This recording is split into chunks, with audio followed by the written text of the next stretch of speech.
Welcome, monster lovers. Welcome to Movie Monster Reviews. That's right, where we review the monsters, not the movie. So today we're going to be talking about The Thing. The Thing. That's right. We're going to be looking at both of the movies. The first original, The Thing, from 1982, and the one from 2011, and seeing the similarities so that we can finally tackle this beast and see what it's all about. When the story actually begins, we find an alien spaceship under the ice. That's right, because the 2011 The Thing was actually the prequel, so that's the start of our story. The team discovers a block of ice and take it to their base. As far as the aliens and the spaceship, it must have been a terrible day for them.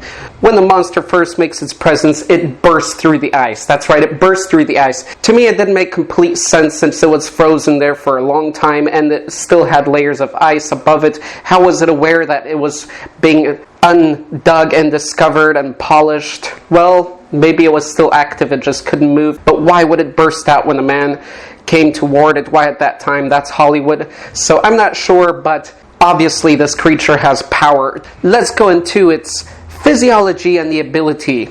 So what is this creature? What is the Thing actually? The Thing is a virus, a bacteria, a disease, if you will. It has a copying nature to the cellular level, and they display that in both movies, as you can see the cells of the Thing, the creature, approaching the victim's cells, devouring them. They actually absorb the cells and they duplicate. So while it's duplicating, it's also eating. So that answers our question on what the Thing eats. Also, it has attacking capabilities, as we see later in the movie, with the huge mouth attacking the guy and the tendrils. So that obviously feeds the Thing as well. As far as the look, what does the Thing really look like? Since it's a disease, it's a creature at a molecular, cellular level, it doesn't really have an actual appearance. And that's even what the director sort of stated. The director of the 2011 The Thing, not Carpenter himself. And it makes sense, although the Thing itself, even though it doesn't have its own appearance,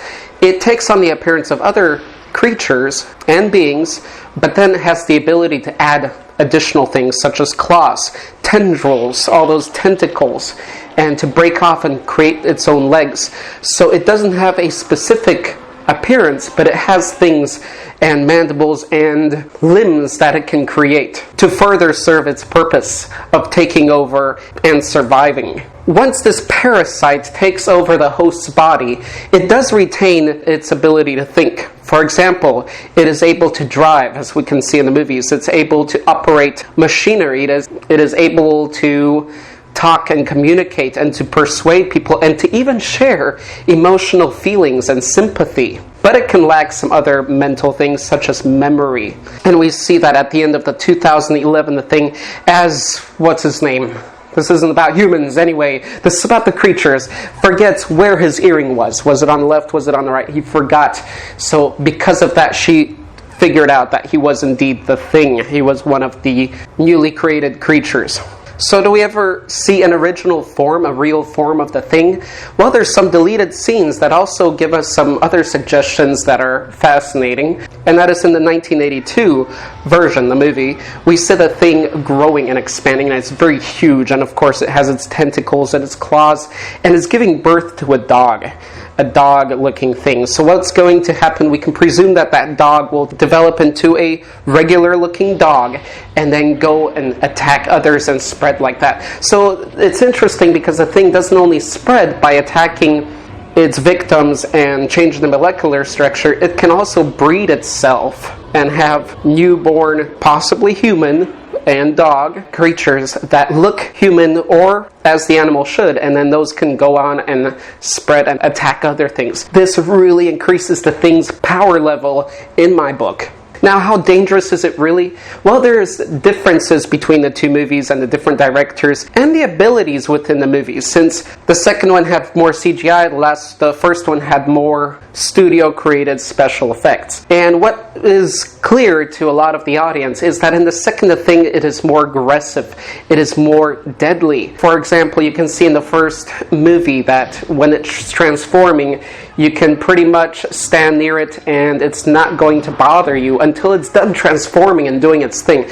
But in the second The Thing, as it's transforming or taking over the host. You see the tentacles piercing through and killing people all around. High speeds, high ferocity, and then after it changes, it has the ability to walk around and search around in its strange morphing body, and it also has the ability to attack really fast. So the aggression is much higher in the second thing. So other than absorbing and copying DNA, it can also use its tentacles to pierce through the bodies. It can use its claws, and it can even in human form put the hand over somebody and feed its tentacles into their body to spread and go into their blood system. Once its blood comes in contact with the victim's blood, it takes action fast. It's deadly, it's unstoppable, it's there. You have to sever the arm or that part of your body fast before it starts spreading into the blood system and taking over the host. Also, it has a crazy ability to tunnel under the ground, which could make sense with all of its weird limbs when it's in that morphing stage or that monstrous stage that it gets into. Could it fly if it merged with a bird or some other flying creature?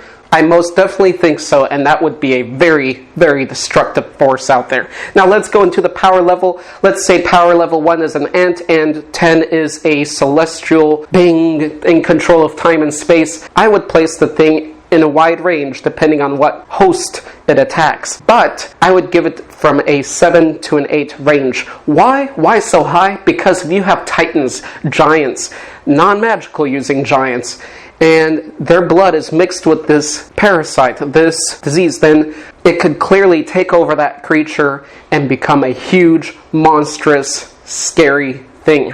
Now what about gods and celestial beings and such? Those have probably magical immunities that would interact with the morphing abilities, and it probably wouldn't work out so well. So I would say you could destroy it as a level 4 if it attacked your hamster. Then it would be just like a level 3. But because of its ability to merge and mix with blood so easily, I give it a 7. 7 or more, but probably not above an 8. Similar beasts out there? Well, like we said many times already, it's a bacteria. So what other creatures out there are similar to this? There's probably not many, but considering that shape when it's morphing or when it's changing or where it's kind of revealing that monstrous self when it's breeding itself, I would compare it, number 1, to Tyranids. Tyranids of Warhammer, because Tyranids have that ability to morph, to adapt really fast, and you can create all combinations of Tyranids. If you do play Warhammer, you know that. Number 2, probably pair with the Zergs of StarCraft, and of course the creatures of Starship Troopers. All those kind of go in the same line of insectoid, kind of fast adapting, crazy evolutionary creatures. Maybe other things like doppelgangers and morphers and duplicators, something like that would be comparable as well. I hope you enjoyed this episode of Movie Monster Reviews. Please tell me what kind of movie monster you would like me to review next. And I'm talking only monsters that are specific solely to that movie. Not goblins, not something like that. Only monsters that you would specifically see in that movie or game. Thank you. This has been Monster Master Arthur. Until next time.